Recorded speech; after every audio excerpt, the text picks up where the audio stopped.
Israel के जासूस हो सकते हैं। तो अभी जो जंग 15वें और 16वें दिन पहुंच गई है, उसको लेकर विपिन जी आपकी तरफ में रुख कर रहा हूं। बेंजामिन नेतन्याहू और मुस्तफा पे चर्चा तो कर रहे हैं, लेकिन ओवरऑल अगर जंग का पॉइंट ऑफ व्यू आपसे समझें, जंग को लगभग 16 दिन हो गए हैं। ये जंग किस मोड़ पे आकर खड़ी है कोई नहीं बता पा रहा है। अमेरिका अभी भी गोलमोल जवाब दे रहा है, हमने जो करना था कर दिया। इजराइल भी अब थोड़ा शांत नजर आ रहा है। ईरान की तरफ से सीधा सीधा कहा जा रहा है कि हम तो 10 साल तक लड़ने को तैयार हैं। तो ये जंग किस दिशा की तरफ जा रही है अभी, और क्या अंजाम होगा, क्या लगता है आपको? जी देखिए रवि जी, क्योंकि ये अनुमान था नहीं ऐसा कि ये जंग इतने समय तक चलेगी। 16वां दिन है, क्योंकि हम लोग उम्मीद कर रहे थे कि किसी तरह का डी एस्केलेशन होगा, क्योंकि जितना ये एस्केलेशन बढ़ेगा उससे सीधा असर पड़ेगा अर्थव्यवस्था पे, एनर्जी ऑयल की कीमतों पर।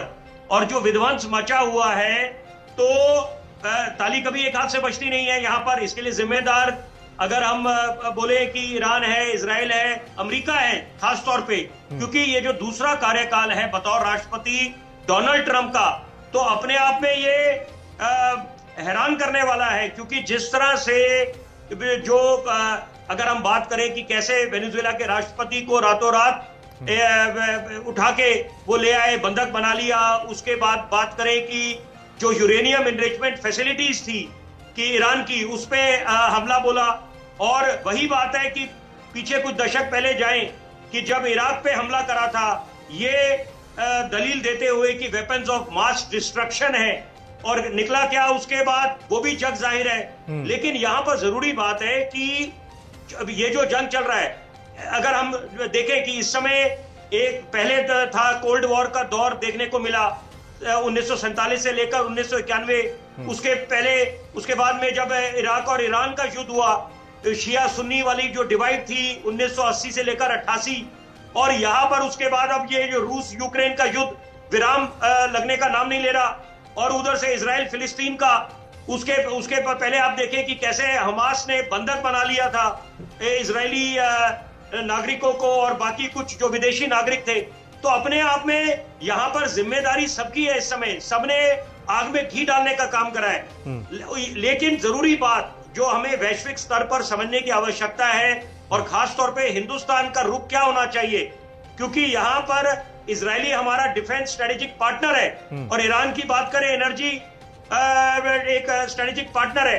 तो यहाँ पर हमारे को अपनी जो कूटनीति के तहत डिप्लोमेसी पे भी ध्यान केंद्रित करना है, और strategic oil reserves, strategic petroleum reserves, और मैं विपिन जी करना है, ऑल्टरनेट सप्लायर्स, विपिन जी क्योंकि आप ध्यान केंद्रित करना है। विपिन जी क्योंकि भारत अगर संकट आता है, हाँ, तो हमें पहले इंतजार नहीं करना चाहिए। Prevention is always better than cure. Vipin ji preventive measures क्या उठाते हैं? ठीक है विपिन जी, मैं तुलना करना चाहूंगा जरूर दर्शकों तक ये बात पहुंची। ठीक है विपिन जी, सदी की सबसे बड़ी महामारी आई, वहां पर भी सपने में सोचा था नहीं कि लॉकडाउन की घोषणा होगी, और वहां पर देखा कि कॉन्सेंट्रेटर्स, ऑक्सीजन, प्राण वायु जिसको बोलते हैं, उसको लेकर हाहाकार मच गया।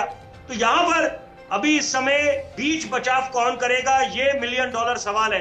क्योंकि यहाँ पर आप बोल रहे हैं कि ईरान के पास न्यूक्लियर वाली जो फैसिलिटीज, विपिन जी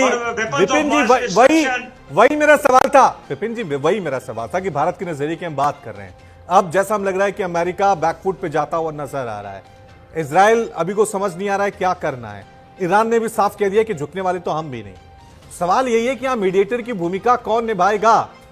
भारत ने जिस तरह का शुरुआत में रुख अपनाया, थोड़ा इजराइल की तरफ झुका हुआ था, बाद में हम अब देख रहे हैं जब यहाँ पे एलपीजी का संकट आया, तेल पेट्रोल डीजल का संकट आया, तो हमने कहीं ना कहीं ईरान की तरफ भी अपना रुख दिखाया।